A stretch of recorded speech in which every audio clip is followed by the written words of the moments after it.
विज्ञान और साइंस को भी लाचार कर देता है। ऐसा ऐसा भी बीमारी है कि आज तक उसका सटीक इलाज नहीं हो पाया। तो हम लोग आज देखने वाले हैं कैंसर के बारे में बात करेंगे। कैंसर कैसे होता है, क्यों होता है और कैसे इससे बचा जा सके और क्या क्या चीज़ से इसका उपचार होता है। तो टोटल जानकारी इस विषय में आपको हम देने वाले हैं इस वीडियो में, आप देख लीजिए। सबसे पहले एक चीज़ समझ लीजिए, आदमी का बच्चा आदमी काहे होता है, क्योंकि जो हर एक चीज का एक उसका कोशिका होता है। कोशिका के अंदर में केंद्रक होता है, केंद्रक में डीएनए होता है और डीएनए में क्या होता है, आपका जो खानदानी जो जानकारी है उसको संजो के रखता है और वही एक दूसरे से ट्रांसफर होता है। मान के चलिए कि हमारा कोशिका हो गया, इसके अंदर में बहुत सा चीज हो गया, यहाँ पर हो गया ये केंद्रक हो गया और इसमें आपका ये सब डीएनए रहता है। ये डीएनए में संजो के रखता है आपका जानकारी कि भाई ये आदमी का ये शरीर है, इसमें आदमी ये ना कि आदमी मान लीजिए कि अगर इस डीएनए में कहीं से कुछ गड़बड़ी हो जाएगा ना तो क्या होगा, ये कोशिका का टोटल जो आकार है ना वो बदल देगा, ये कोशिका में गड़बड़ी होने लगेगा। तो होता क्या है, इस स्थिति में हम लोग थोड़ा सा विस्तार से देख लेते हैं और समझ लेते हैं। टोटल विस्तार से आपको इस वीडियो में हम बताने वाले हैं। तो मान के चलिए कि अब इसको हम हटा दिए, अब इसको मान लीजिए अब कि ये हो गया आपका केंद्रक, मान लीजिए कि केंद्रक हो गया, इसमें आपका ये सब डीएनए हो गया, ये डीएनए है और इस डीएनए में जो होता है ना, मान के चलिए कि किस्म किस्म का बहुत किस्म का इसमें जीन होता है। तो वो जीन क्या करता है, जब सेल डिवीजन होता है, जो कोशिका दूसरा कोशिका बनाने वाला होता है, तो उसका जानकारी इस डीएनए को रहता है और उसको सही तरीका से दूसरा कोशिका उसी के अनुसार बनाए, ये जानकारी कौन देता है, डीएनए देता है। तो इसमें ये जो जीन होता है ना, ये इसको गाइडलाइन करता है। तो ये कभी कभी गड़बड़ हो जाता है। ये गड़बड़ होने के कारण क्या होता है, ये जो सेल दूसरा जो डीएनए बना उसमें बहुत सा उल्टा पुल्टा चीज बन जाता है, जिससे क्या होता है, ये बेकार का डीएनए हो गया और ये सब गाइडलाइन करते हैं कि कितना सेल को डिवीजन करना है, कितना विभाजन करना है और किस तरीका से करना है। तो ये चीज, ये सब जो जीन है वो इसमें इसका निर्धारित करता है। अब क्या होता है, जो दूसरा विभाजन हो रहा है, तो मान लीजिए कि इधर थोड़ा गड़बड़ आ गया, किसी कारण से भी ये गड़बड़ हो सकता है। तो बहुत सा जानकारी है जो यहाँ तक नहीं आएगा और ये भी ऐसा ही बनाने लगेगा। गड़बड़ बनेगा तो उसको रोकने वाला क्या रहेगा, जब गर्जीवने नहीं रहेगा तो गाइड्स के करेगा। तो ये गड़बड़ हो गया तो ये उल्टा पुल्टा और अनगिनत विभाजन होने लगेगा, बहुत सा कोशिका का विभाजन होने लगेगा, जिससे क्या होता है, वो मान लीजिए कि कोई ट्यूमर कहता है, कोई उसको कैंसर कहता है और वो अनगिनत अनसीमित हो जाता है। और ये नहीं कि अगर शरीर के मान लीजिए कि किसी एक पार्ट में, अगर मान के चलिए शरीर के किसी एक पार्ट में अगर कहीं से कैंसर हो जाता है उस पार्ट में, तो वो दूसरे जगह नहीं जाता है, ऐसा बात नहीं है। क्योंकि टोटल शरीर में जो ब्लड चलता है ना, ब्लड सब जगह घूमता है, हर एक कोशिका तक ब्लड पहुंचता है। तो जब मान के चलिए कि यहाँ पर आपका हार्ट में, यहाँ पर आपका हार्ट में अगर आ गया, हार्ट में अगर आ गया तो हार्ट से होकर के ही लीवर में आ जाएगा, फेफड़ा में भी जा सकता है, दिमाग तक भी पहुंच सकता है। ये फैलने का बहुत डर रहता है और इसका स्टेज 1, 2, 3 और 4 मान के चलिए तो लास्ट हो गया। लेकिन फर्स्ट स्टेज में अगर है तो उसका इलाज संभव है, सेकेंड स्टेज में भी होता है तो इलाज संभव रहता है। लेकिन इंसान कोशिश कर रहा है, लेकिन इसका सटीक 100% इलाज नहीं होता है। तो आज हम लोग देख लेते हैं, इसका कारण देख लेते हैं। इसका कारण क्या होता है, देख लीजिए। इन्फेक्शन के चलते भी कैंसर हो जाता है, खान पान में गड़बड़ी होता है, उसके कारण भी कैंसर हो सकता है। उसके बाद में खराब शराब और सिगरेट का सेवन, गुटखा पान का सेवन करते हैं, उनको भी कैंसर हो सकता है।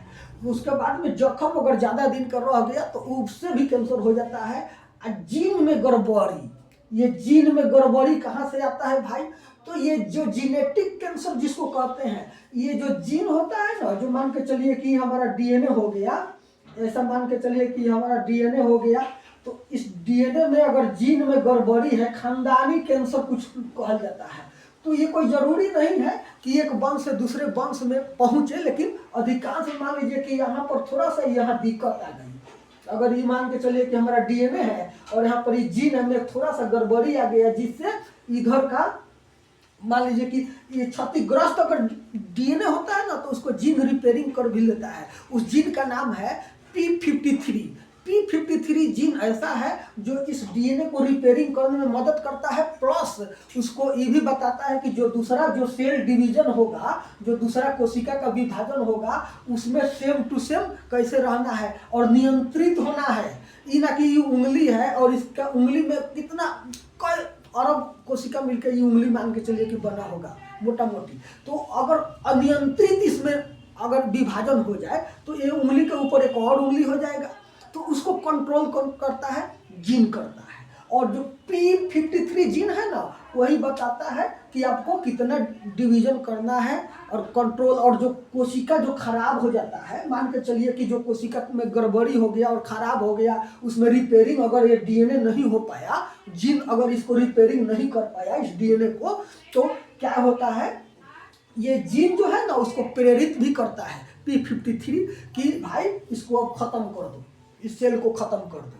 तो ये सेल अगर खत्म हो जाता है तो ठीक है, अगर जीन में गड़बड़ हो गया, P53 जीन में ही गड़बड़ी आ गई, जो मान लीजिए कि मालिके का माथा पगला गया तो घर का तो स्थिति खराब हो गई, तो ये पूरा सेल का स्थिति खराब हो जाएगा और ये डिवीजन करने लगेगा। और बहुत सा डिवीजन जब होने लगेगा, मैंने विभाजन होने लगेगा, एगो टूट के दूगो बनेगा, दूगो से चार गो बनेगा, तो यही एक ट्यूमर बन जाता है, कैंसर बन जाता है। तो आपने ऐसे देखा कि कैसे करके कोशिका विभाजन अनगिनत होने लगता है जिससे कैंसर हो जाता है।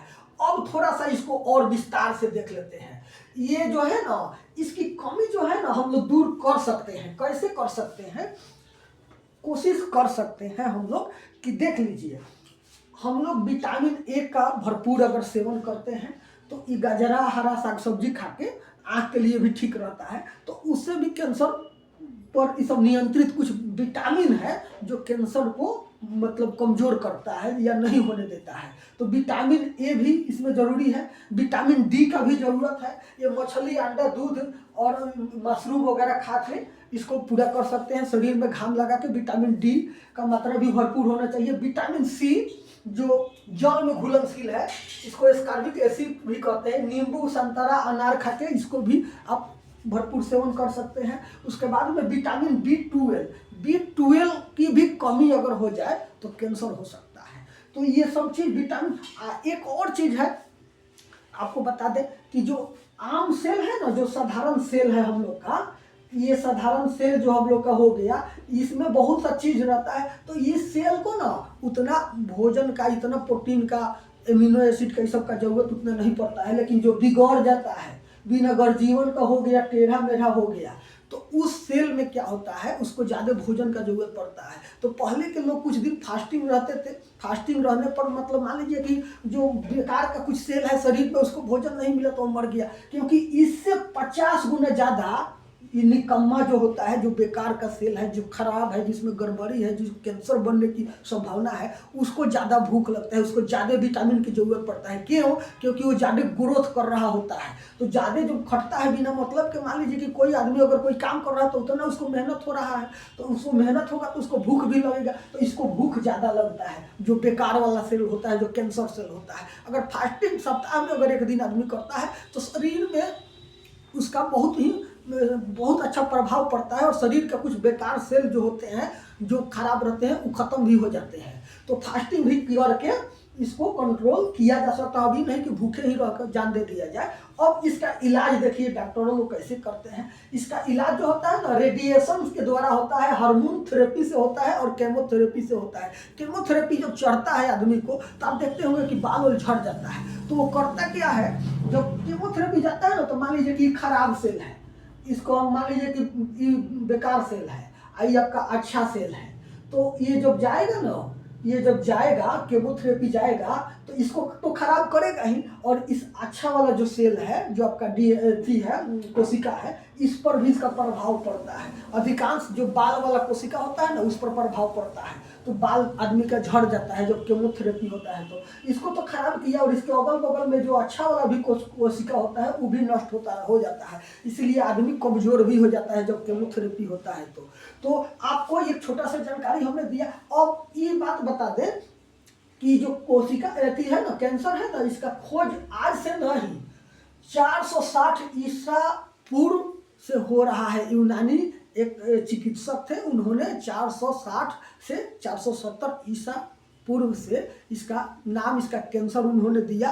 और तब से अभी तक इसका दवाई, वैक्सीन, किसी किसी का चीज़ इसके लिए बन रहा है, लेकिन अभी तक 100% नहीं कि जो चौथा स्टेज में चल गया उसका जान बच जाता है, ऐसा नहीं संभव है। हाँ, कुछ उसको राहत जरूर मिल जाता है, जो अपना जो ये सब केमोथेरेपी वगैरह हो गया उससे, और उसको राहत मिल जाता है। लेकिन डॉक्टर को भी कभी कभी डर लगता है बताने में कि पेशेंट को हम कैसे बताएं। तो अगर 4th स्टेज में भी कैंसर रहता है या 3rd स्टेज में ही है, तो डॉक्टर के साथ में, जो पेशेंट के साथ में जो जाते हैं, उनको डॉक्टर कहते हैं कि थोड़ा सा दिक्कत है, कैंसर अभी 1st स्टेज में है, इसका इलाज हो जाएगा।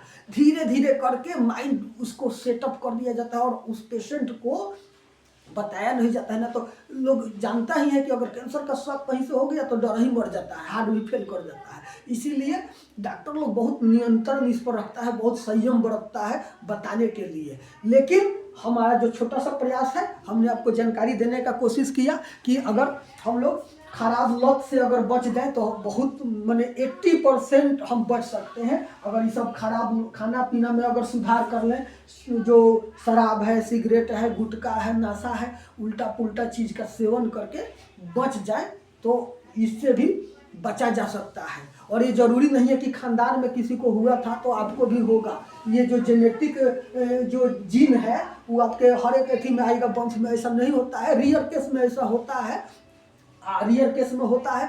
तो धीरे धीरे वो विकार में जब आता है ना, तब तो पता चलता है। आदमी को तो 1st और 2nd स्टेज तक पता ही नहीं चलता है, 1st और 2nd स्टेज तक पता नहीं चलता है। लेकिन जब 3रा स्टेज में जाता है, दर्द वगैरह थोड़ा स्टार्ट होने लगता है, तो अब आदमी को बुझाता है, तो वो जांच कराता है, जांच कराते कराते लास्ट स्टेज तक पहुंच जाता है। तो वीडियो कैसा लगा बताइएगा ज़रूर। मिलते हैं अगला वीडियो में।